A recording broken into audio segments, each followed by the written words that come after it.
at last, the story of Moses.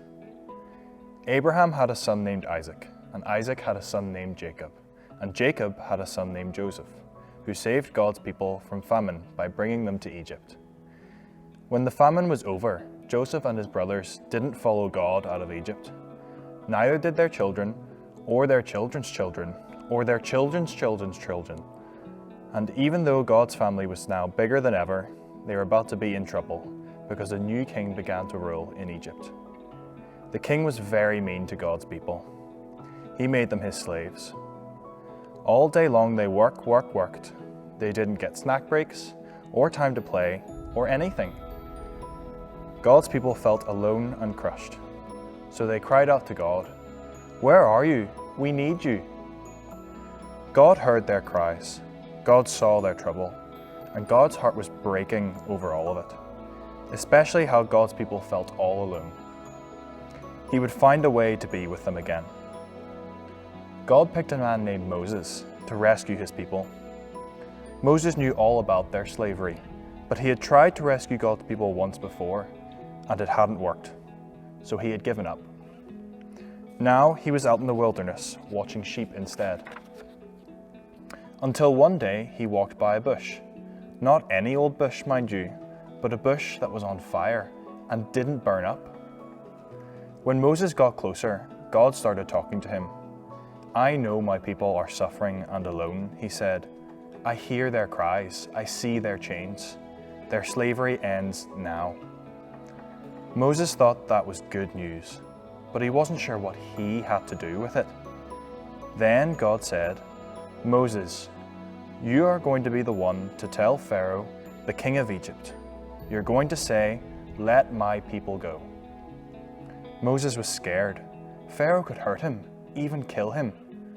God knew Moses was scared, so he gave him an important promise. "I'll be with you the whole time." So Moses told Pharaoh everything God had said. Pharaoh didn't want to let God's people go at first, but then God started sending Pharaoh horrible plagues. God turned the Nile River into blood, but Pharaoh didn't listen.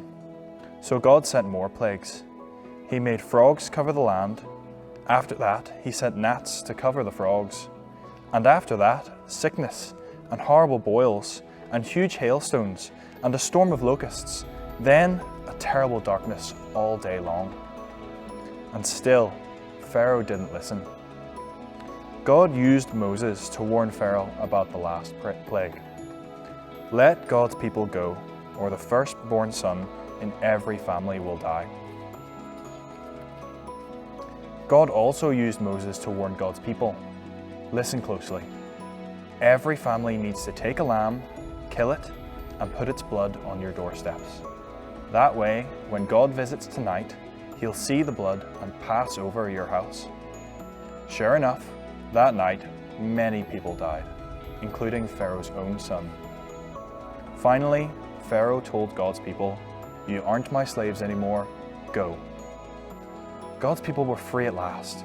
For years to come, even when it was hard, even when they wandered in the wilderness, even when they weren't sure what was going to happen next, they remembered how God had saved them from slavery in Egypt. But as the years went on and on, people stopped remembering. They had plenty of reasons to remember, but they thought about other things instead. They thought about how strong they were now and how they didn't want to be in the wilderness anymore. They even started to miss Egypt. It led them back to the same old problem. But God had a plan. He was making a way to make wrong things right, to come and to stay.